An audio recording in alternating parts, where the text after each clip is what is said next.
Cochrane's Justine Vandergrift is becoming a well-known name in the Canadian country roots scene with her past cross-Canada tours, several collaborations, and international tours to Germany, the UK, and the Netherlands. This Alberta artist has just released her newest album called Mountain Standard Time, and she's on the line now to chat about it. Hi, how you doing? Awesome.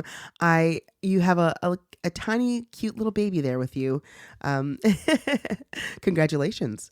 Thank you very much. Yeah, I've been kind of awaiting this little release as well as my CD release. So she was born on March 6th and my CD release was all happening around the same time. Wow. Wow. Sorry, Wow. March 17 was the CD release.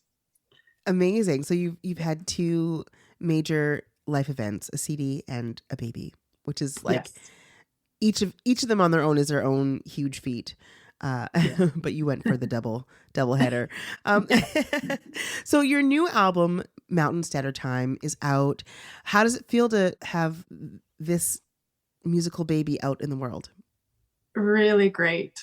I'm interested to see what listeners think of it as we kind of wanted to release it before I toured or anything like that, because obviously it's a bit tricky for me to tour right now. Yeah. But it's a really fun album. I'm really proud of it. It's kind of different than my previous work. It's still kind of rootsy Americana country. Every song is different. And yeah, it feels great to know that people can listen to it now, and it's available everywhere. Amazing. Tell me a little bit about your musical roots. Like what kind of filled up your musical cup? Mm-hmm. I'm like really into old timey country roots music right now. Mm-hmm. And I feel like that was sort of part of the goal with this album. In the studio, we really didn't want to overthink anything. We didn't want to overproduce anything. It's all recorded live off the floor. We did a couple overdubs afterwards, but otherwise we got some of the best Alberta musicians in, like Dan Stednicki and Paul on the bass. And we just sort of went for it Wow. all within 3 days and recorded the whole album. 3 days. Wow. That's incredible. Yeah. So it's a pretty simple, it was a simple process and yet really authentic, really live, really in the moment. And that's kind of what I was going for. And that's what I'm into musically, things that feel really honest, feel authentic, feel like even as a recording, like you're there in the music, and that it hasn't been tampered with. It's just what was recorded in the moment. What you hear is what you're getting. It's a real thing. Do you feel like your musical evolution has always had that kind of aesthetic in mind, or has it just sort of something you've arrived at? That's a really good question, because I realized probably in my early 30s that I could call all the shots. And I think in my 20s, I don't think I knew that. I think I was in the studio thinking that whoever was behind the soundboard knew better than me, even about my own music. I didn't know how much power I had. I didn't know how much wisdom I had around making musical decisions. And I feel like it's kind of a coming of age thing. You kind of step into, after doing it a few times, you go into a studio and you go, you know what, I know what I want this to sound like. I know that I'm allowed to call the shots. And I feel like I've done that more with this past album for sure. That's incredible.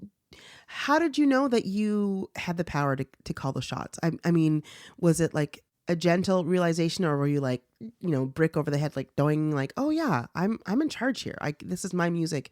I can make these decisions. What kind of empowered you? I think probably a combination of past experiences, knowing that choices were made on previous recordings, maybe that weren't necessarily bad, but weren't what I wanted. And maybe having all the time during the pandemic to be more introspective and to really decide, who I am, or figure out who I am as an artist and who I am musically, I think brought a different energy in me into the studio. And I think a combination of those two things has helped me be more decisive about my music. Yeah. There is, I feel like a sense of maybe not protection, but like nurturing when it comes to my own music or, anyone's own music that you kind of, it's like a very intentional, like, no, this is mine. And you kind of understand what goes into making things happen. And I think that's really cool, really beautiful, sort of claiming your musical space and landscape. Yeah, 100%. Yeah. Any plans to tour this album? Probably. Right now I've got a couple festivals booked in Montana. There's Oh, some wow. songwriter festivals I do, waiting on visas and stuff like that to confirm those. But Trevor McNeely, he lives in Edmonton, and him and I worked quite closely on this album, did a lot of the writing together, and he's one of the best musicians I've ever worked with, but he's currently training to be a firefighter. Wow. So and here I am, with a kid and also in school. So we're trying to figure out how that's going to work. I'm thinking it will be midsummer that we'll do a series of CD release shows here in Alberta, probably one in Calgary, one in Edmonton, and one in Red Deer, maybe Lethbridge as well. But yeah, as it's getting trickier to coordinate schedules to some extent, but we'll make it work for sure. Always. Yeah. I feel like musicians are so resourceful and creative that, people need to hear the music, and I know you'll make it happen. Before I let you go, I would love to play one of your tracks from the album. I'm thinking it'd be great to play Believe. Wondering if you can share a bit of that, story with our listeners. Cool. Yeah.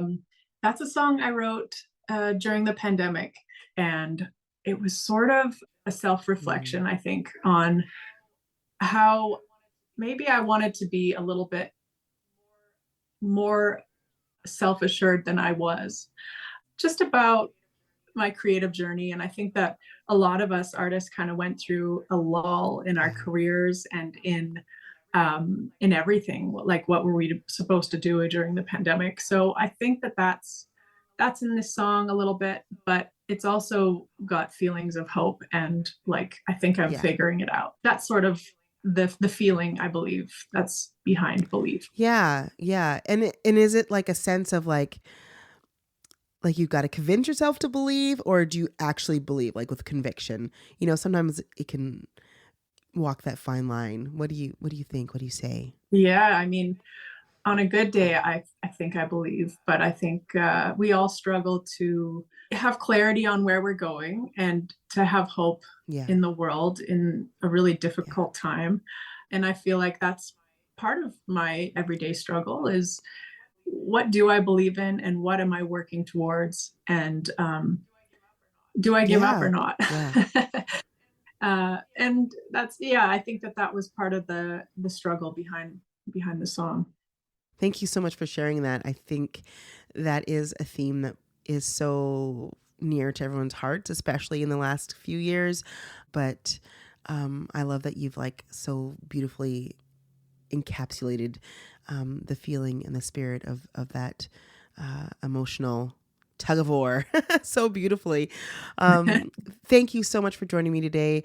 From the fantastic album Mountain Standard Time, this is Believe by Justine 𝗵𝗲𝗺.